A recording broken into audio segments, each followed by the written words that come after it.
Between the end of the 15th century and the beginning of the 19th, 12 million African men, women, and children were captured, shackled, and shipped across the Atlantic Ocean to serve as slaves to European masters in the New World.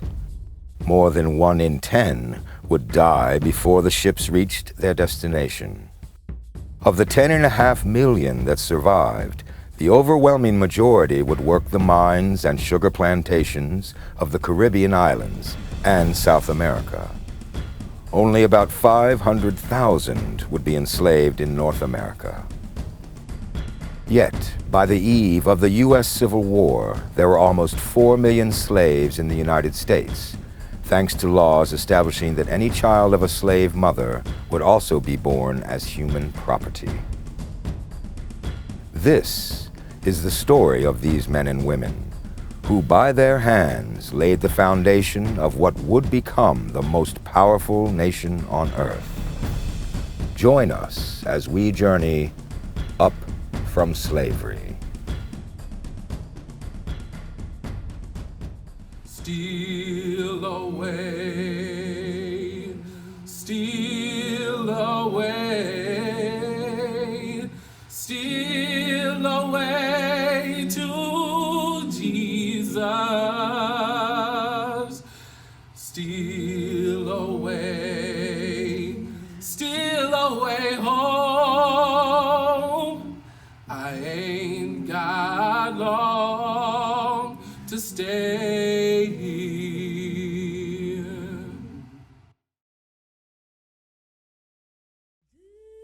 Although European slave traders controlled the ships that would send Africans across the Atlantic, the slave trade at its source was controlled by West African slavers.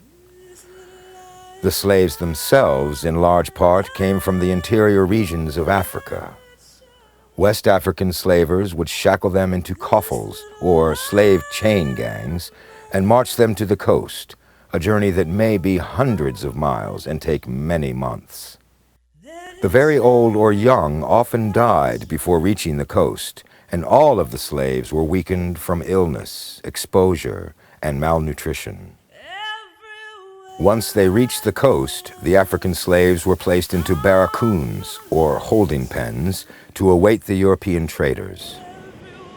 By the time they were ready to be loaded onto the slave ships, they were sick, hungry, dazed, and exhausted.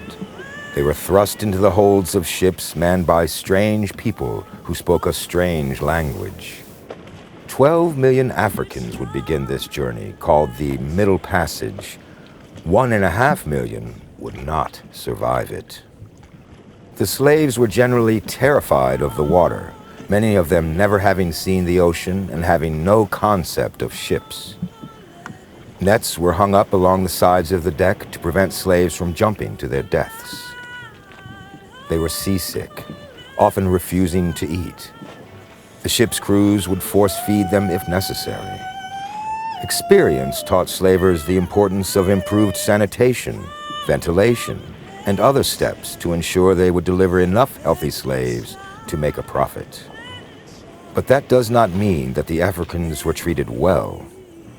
The slaves were considered property and were cared for as such. Their health and their very lives could be sacrificed if necessary to protect the crew. In some cases, they might be sacrificed simply to protect the financial investment of the ship's owners. The most notorious example of this was the Zong Massacre of 1781. The Zong was a slave ship out of Liverpool. On September 6, 1781, the Zong set out from the West African coast with a load of slaves bound for Jamaica. Under the command of Captain Luke Collingwood, the Zong carried 470 Africans, significantly more than the ship could carry safely. By November, overcrowding, malnutrition, and disease had killed 60 Africans, along with 7 of the crew. Captain Collingwood made a cold calculation of the value of his cargo. Like any shipment, the slaves were covered by insurance, and like any insurance policy, it would cover losses only in certain circumstances. Slaves that died of disease or malnutrition were not reimbursable because these were natural deaths. Additionally, such losses were due at least in part to negligence on behalf of the captain and crew. But slaves who were thrown overboard in order to quell an insurrection were covered by insurance. Captain Collingwood ordered 54 of the Africans to be chained together and thrown overboard. His first mate at first argued against the order, but then complied. The next day, another 42 were thrown into the sea, and then another 36 on the third day. Finally, deciding that the remaining Africans were healthy enough for sale, he docked in Jamaica and sold the survivors. When the Zong returned to Liverpool, the ship's owners filed an insurance claim for the 132 slaves killed, so they claimed for the safety of the ship. They claimed that water reserves had been depleted and that there was not enough water to keep slaves and crew alive unless the 132 were sacrificed. However, it would later come out that the ship had 420 gallons of fresh water left when it arrived in Jamaica. The ship's insurers resisted payment, and the case came to court. Though not as a murder trial, but as a matter of maritime insurance. At the initial trial, the ship owners were successful. Though many were disturbed by the murder of the slaves, the case remained a simple insurance claim, and the evidence at the time supported the owners. An observer to the trial wrote in the local paper,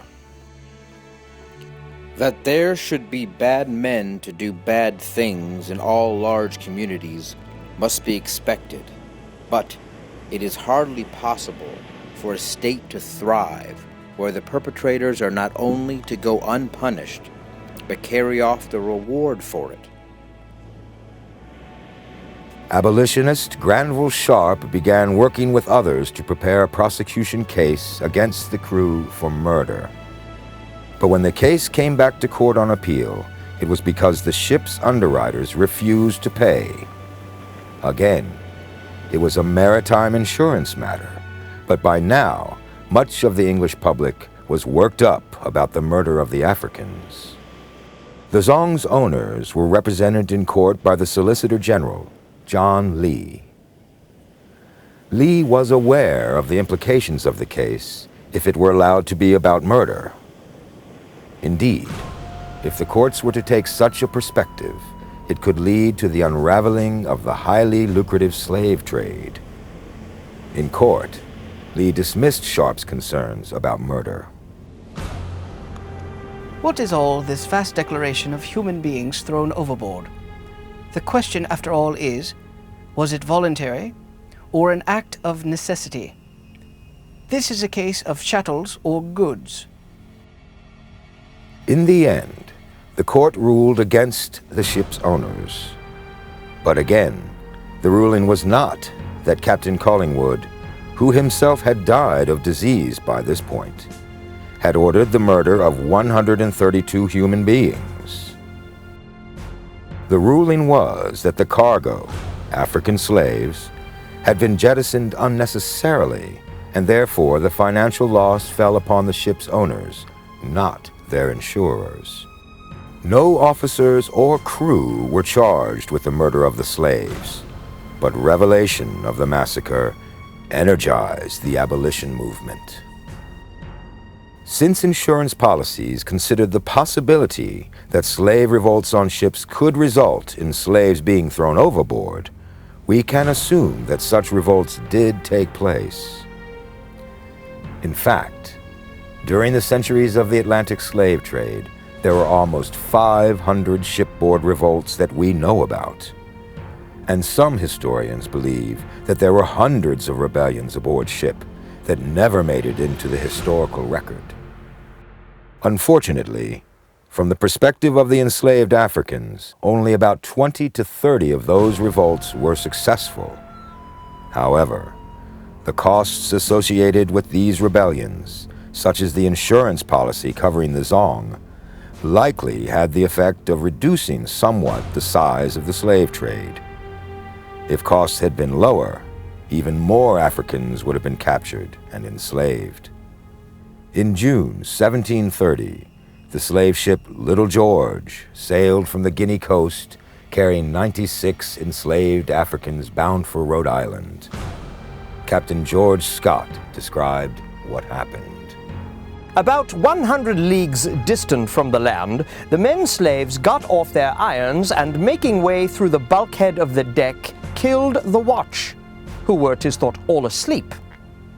I, being then in my cabin and hearing the slaves throwing the watch overboard, took my pistol and fired up the scuttle, which made all the slaves that were loose run, except 1 or 2 men, who laid the scuttle and kept us down confined in the cabin. We were at a loss what to do. Upon this unhappy accident, we expected no less than immediate death, which would have been unavoidable had they at that juncture of time rushed in upon us. Soon after, we found the other bottle of powder, which by providence had not taken fire, and which put new life and vigor into us, that we were resolved to withstand them to the uttermost, and accordingly loaded our arms and shot several of the slaves, which occasioned all the men slaves to betake themselves to the quarter-deck over our heads. The slaves then got 2 swivel guns and filled them almost full with powder, but could not get off by reason of wet weather. We had 2 carriage guns in the boat, which we expected the slaves would get out, and therefore watched them very narrowly. In a dark night they brought them upon the quarter-deck. They loaded one of the guns and pointed it directly down the scuttle.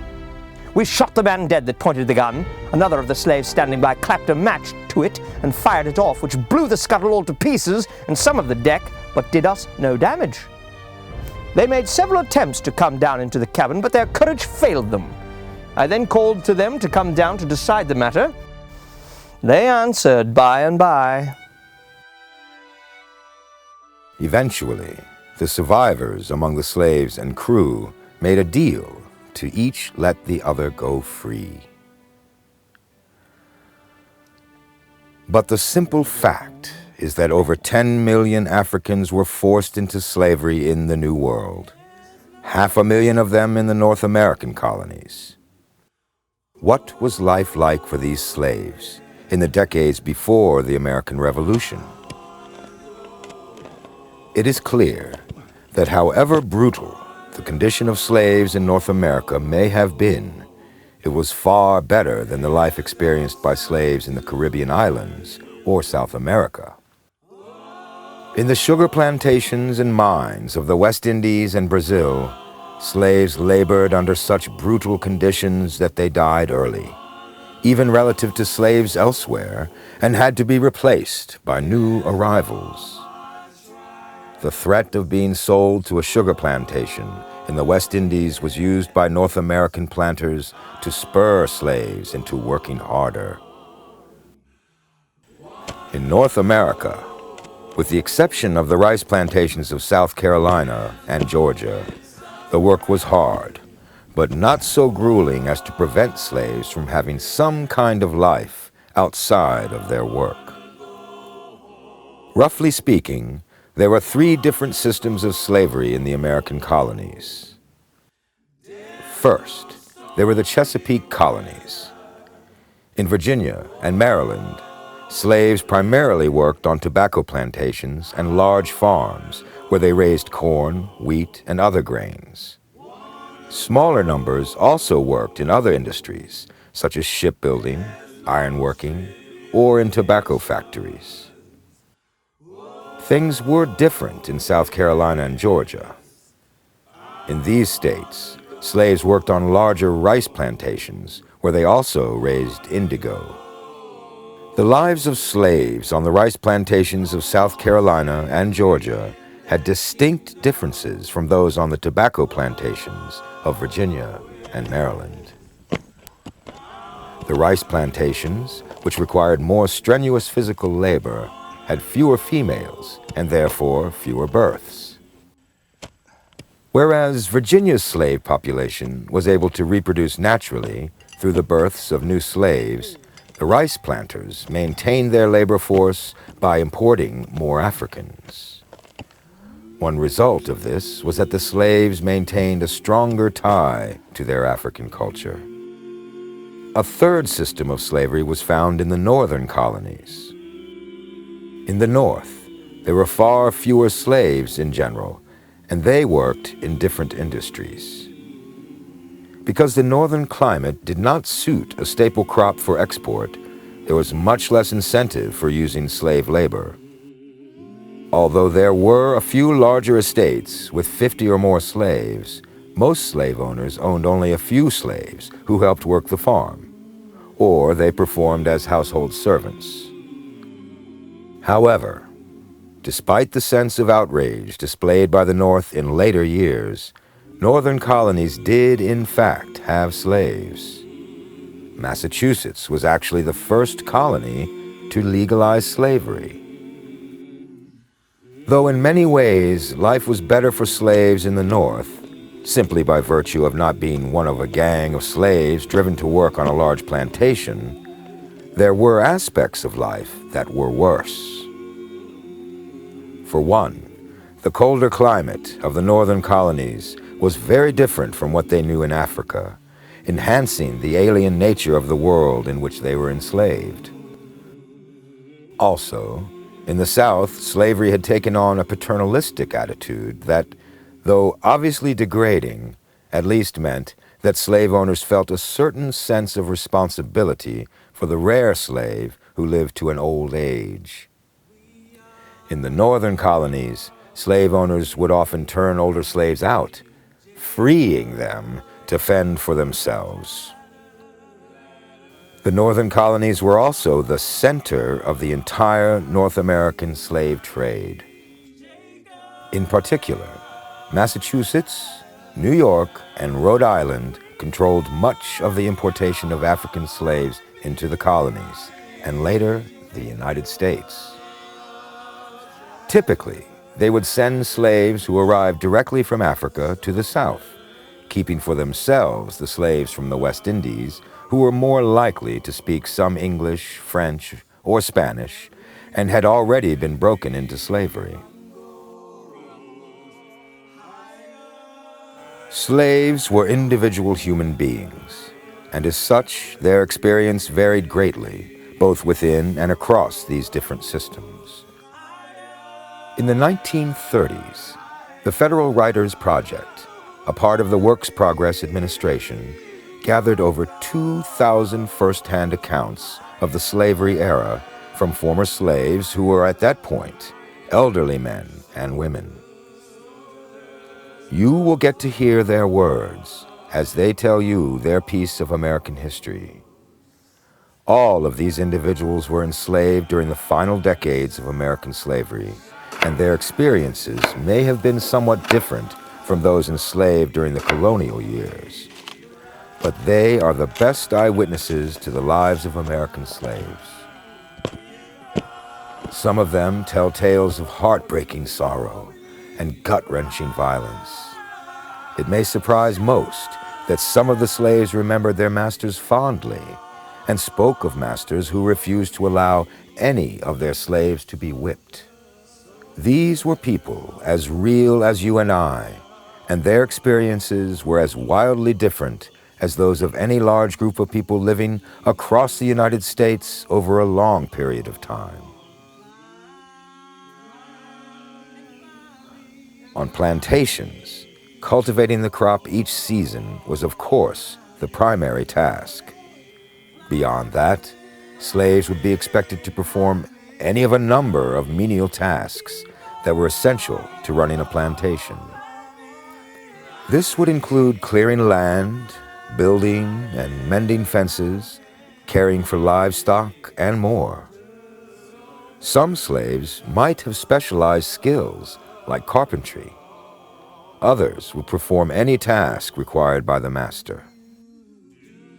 On larger plantations, life as a field slave might certainly be harsher.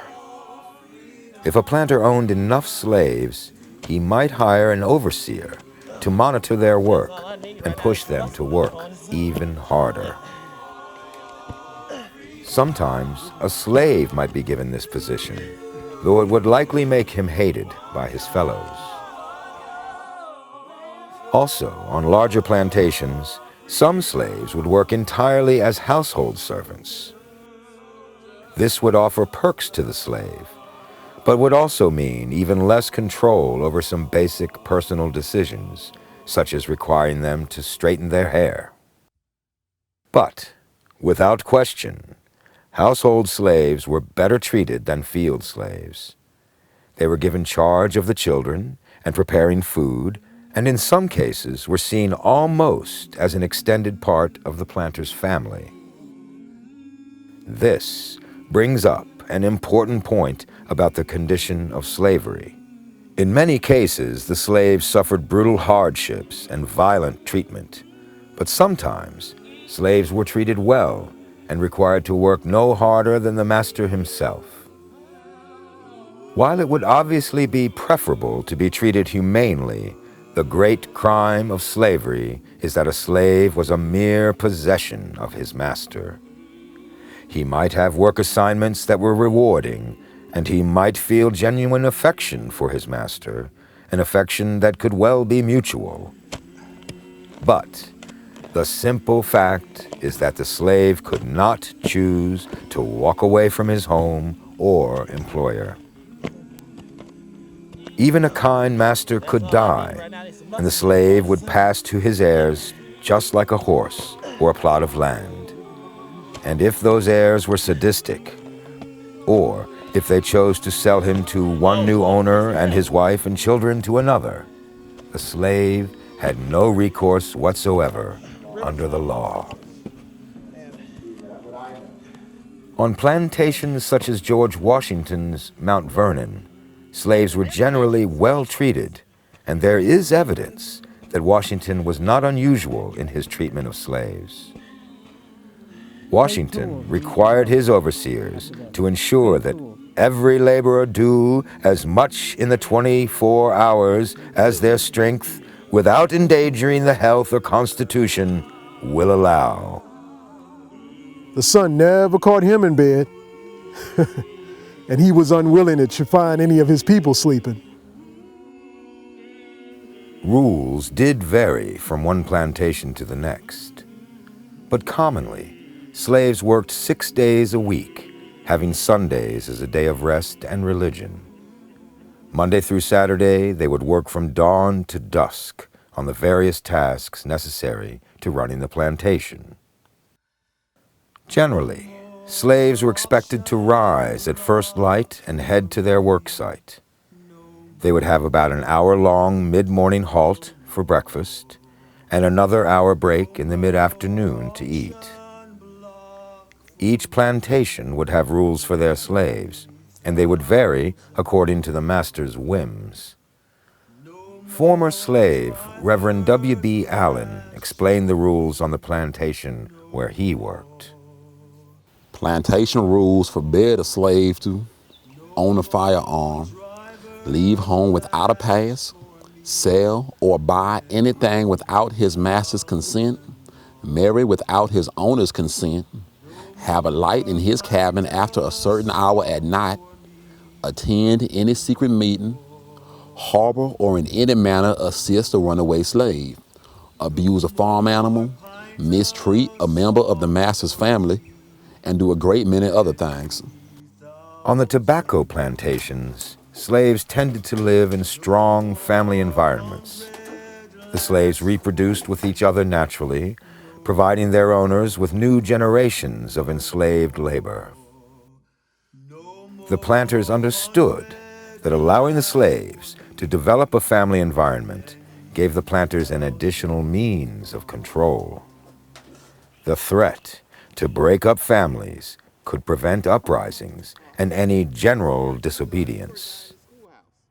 Slaves were less likely to participate in or encourage talk of resistance if they feared that a failed rebellion would result in their children being sold away. Marriage could also tie slaves more strongly to a plantation, making them less likely to try to run away. This is not to say that all planters would dismiss considerations of family in their decision-making, at least not at this point in history. Responsible masters would try to avoid breaking up families by selling spouses or children. About 2/3 of Washington's adult slaves were married, and he mentioned in letters his wishes that family members not be permanently separated. But many slave owners were not so scrupulous, and even the most responsible slave owner would not live forever, and his slaves would pass to his heirs. As many as 1/4 of all slave marriages were broken up by masters selling or moving one spouse. How exactly did slaves go about entering into a marriage? As always, the rules could vary from one slave owner to another. Some might try to control marriages and divorces, going so far as to tell some male slaves to take their pick among the females, and then announcing that the couple were henceforth married. A common custom was jumping the broom. Former slave Elizabeth Sparks described her wedding. I went with Jeannie Ann and worked at house. I didn't have to cook. I got permission to get married. Yes, always had to get permission. White folks give you away. They jump across a broomstick together and you was married. My husband lived on another plantation. I slept in my mistress's room, but I ain't slept in any bed. No, sir. I slept on a carpet, an old rug before the fireplace. The broom jumping ritual could vary from one plantation to another. But essentially, the man and woman would place separate brooms on the floor in front of each other. The couple would then step across the brooms at the same time and take each other's hands. By this ceremony, slave bride and groom affirmed their commitment to each other before the slave community. Often, as with Elizabeth Sparks, marriages occurred between slaves on different plantations. This would require the permission of both slave owners. These married couples would live separately, getting together on Saturday night to enjoy their Sunday day of rest together. In many cases, they would also have religious holidays off and could be together then as well. Though, of course, that always depended upon the goodwill of the masters. Even slaves owned by a single master might not live together. George Washington owned 5 farms. Only about 1/3 of his married slaves lived in the same household. Others lived on separate farms owned by Washington, or on plantation owned by nearby masters.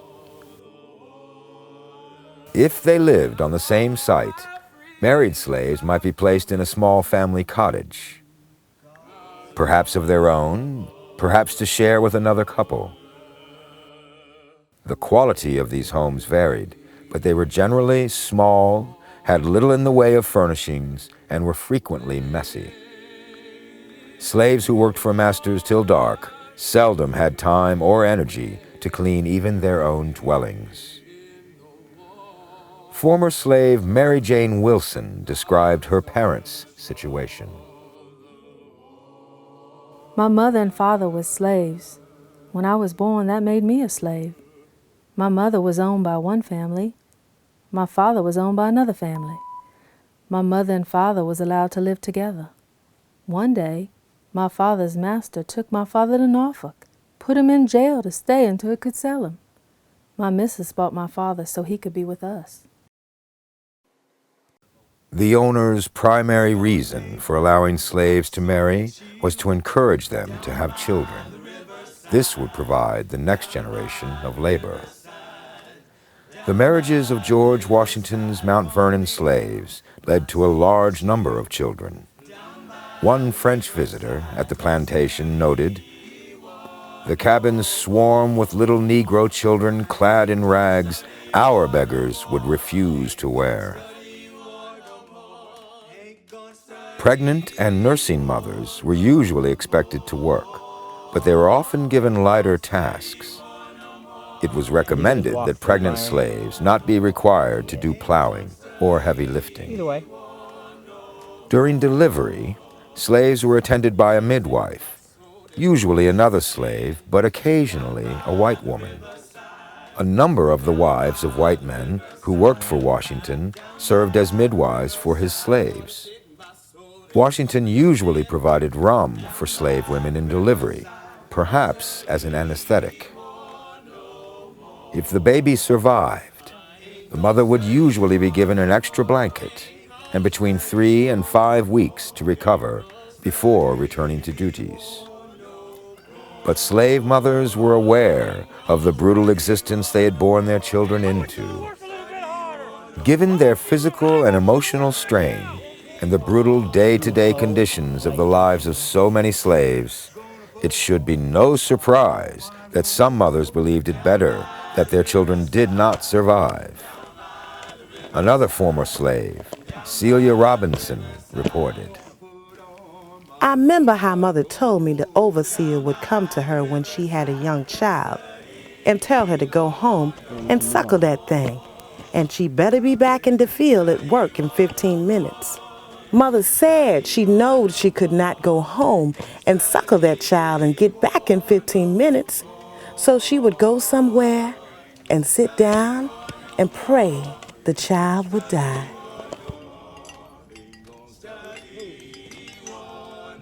Of course, infant mortality, high among whites and blacks alike, was rampant in the slave quarters. Estimates are that 1/3 of slave infants died within their first month, and half perished within the year. For those who survived, the childhood years between infancy and being old enough to work was largely unstructured. In most cases, they were living with mothers whose husbands were often on another plantation or work site. The mothers themselves were working for the master all day long. Some older children might be given the assignment of watching the younger ones, their first work as slaves. Washington complained to his overseer that the slave children were forever tearing up his shrubs. As they got older, but still as children, they could be given numerous small chores: hauling water or firewood, feeding livestock, and similar work that was too tedious for the master but did not require the strength or skill of adult slaves. When they reached between 11 and 14 years of age, their time of relative freedom came to an end. Slaves worked to build a life within the confines of their world. At night, and on Sundays and rare holidays, they would have a variety of family chores and limited social activities. They would typically have garden plots and small livestock of their own, from which they could supplement their meager diets. Taking care of these was a daily task. They would also care for their own clothing, mending whatever was necessary. In some cases, a slave might actually be able to use his or her time to earn a little bit of extra money. Washington's cook, Hercules, traveled with the first couple when they lived in Philadelphia. He was permitted to sell the slops from the kitchen, the proceeds from which he used to buy himself fancy clothes. Washington also bought produce that slaves grew on their garden plots and paid for fish caught by slaves on their own time. Washington's slaves also had the opportunity to exchange goods at the Sunday market in Alexandria, Virginia. Slaves were permitted to sell goods in the market until 9 a.m. They would have to rise early and travel about 9 miles, but the sense of freedom, opportunity to socialize, and the financial rewards must have been worth it.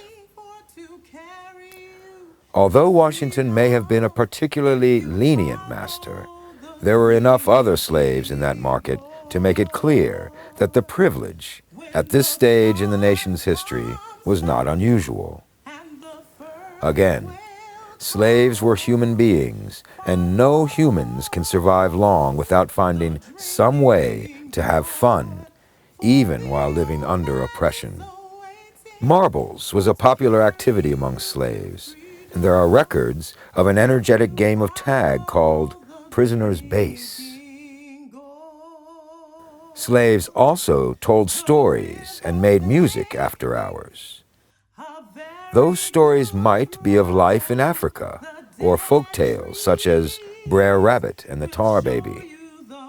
Musical instruments were allowed by some masters, but not all.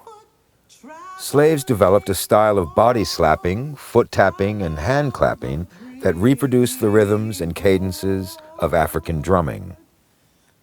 Music could relieve their misery at night and help work go more quickly in the day. Though it should in no way minimize the evils of slavery, we must recognize the courage of people who could find joy in simple pleasures while living at the whim of a master who considered them inferior humans. But even an owner as relatively lenient as Washington could invoke harsh penalties that made clear to all concerned who was the master. Unfortunately, one cannot consider the life of American slaves without thinking about the punishments they endured. There were few laws that could prevent slaveholders from doing whatever they wanted with their human property. Punishment could mean simply a verbal rebuke, or it could mean being beaten near death.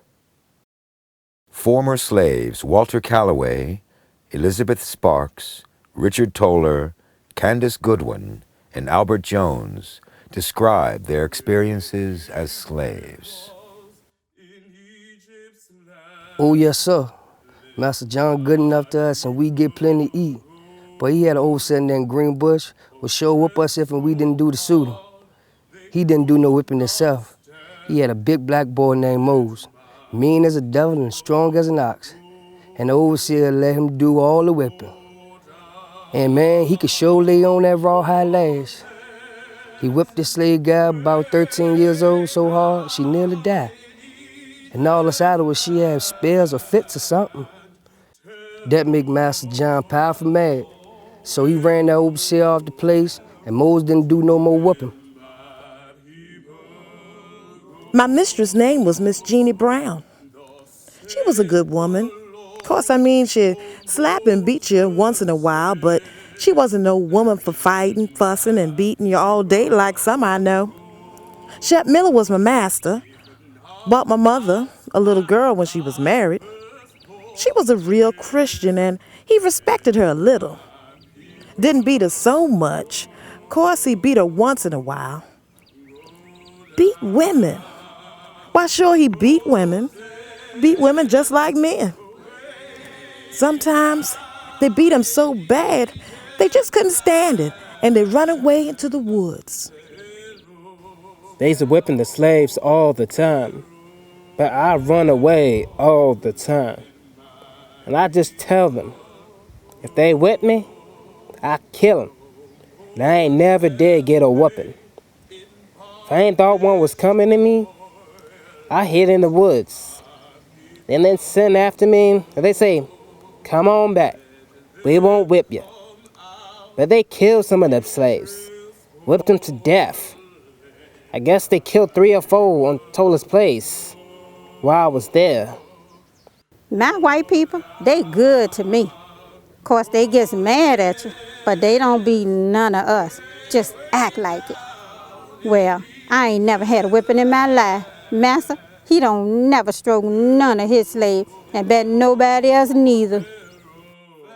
I was born a slave in Southampton County, but my master was mighty good to me. He won't rough, that is, if you done right. But you'd better never let master catch you with a book or paper. If you done them things, he sure would beat you. And finally, Reverend Allen reported, I never heard or knew of a slave being tried in court for anything. I never knew of a slave being guilty of any crime more serious than taking something or violating plantation rules. And the only punishment that I ever heard or knew of being administered to slaves was whipping. I have personally known a few slaves that were beaten to death for one or more of the following offenses: leaving a home without a pass, talking back, sassing a white person, hitting another Negro, fussing, fighting, and raucousing in the quarters, lying, loitering on their work, taking things. The whites called it stealing. The variety in the slave's accounts makes it clear how much a slave lived at the whim of his master. The masters were like feudal lords, setting their own laws and their own penalties. Some masters were kind, resisting any corporal punishment, and engendered true affection in their slaves. But they did this by choice, and by choice, other masters enforced their will with an iron fist. As people have done throughout history, slaves often found solace in religion. Early in colonial history, spreading the Christian gospel was considered so important that the baptism of a slave could be given as evidence for why he or she should be free. The planters, through the colonial governments, clarified in the law that baptism did not change a slave's circumstance. In the early colonial years, Africans tried to maintain their own religions. These might be indigenous African beliefs, or often Islam. There are indications that some of George Washington's slaves were Muslim, as were many slaves who came from North Africa. Many slaves brought with them an African belief that the world was populated by petulant spirits who must be appeased, else they would cause trouble. Appeasing the spirits took the form of dogmas and rituals that have been called voodoo. Whites were both dismissive of and threatened by these practices and worked to eliminate them.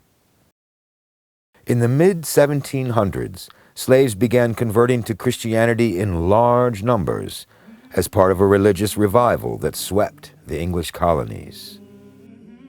Protestant ministers preached an evangelical faith and practice that blended well with African rituals. It emphasized emotional, spiritual music, rebirth, and religious fervor. As slaves accepted Christianity, it was generally laid over the practices their parents had brought from Africa and developed its own forms and styles.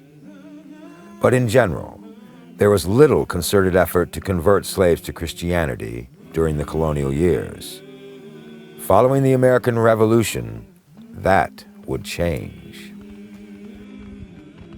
In fact, many changes were coming with the revolutionary generation. Fear that Parliament might one day outlaw slavery would be a factor in urging Southern colonies to seek independence.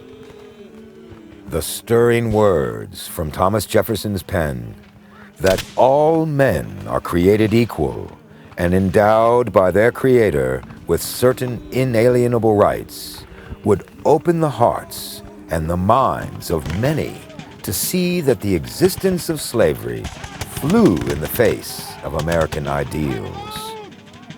Shortly after the Revolution, the northern colonies would move toward emancipation, beginning the clear divide between North and South.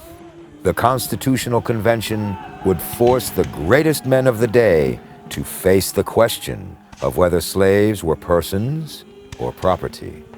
And the Northwest Ordinance would, for the first time in history, draw a line in the sand and say that here, all men would be free.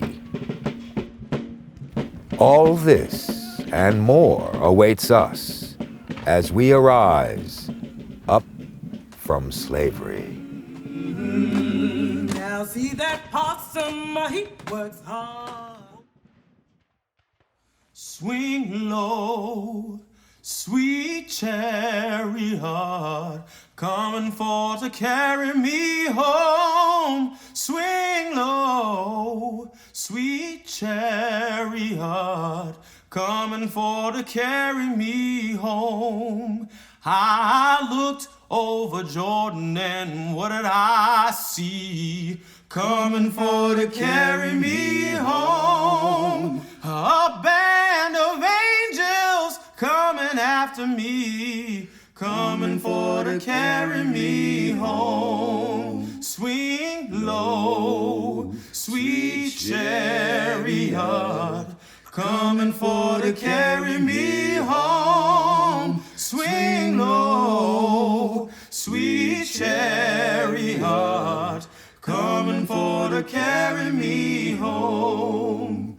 And if I get there before you do, coming for to carry me home, I'll cut a hole and pull you through, coming for to carry me home. Swing low, sweet chariot, coming for to carry me home. Swing low, sweet chariot, coming for to carry me home. The brightest day I can say, coming for to carry me home. When Jesus washed my sins away, coming for to carry me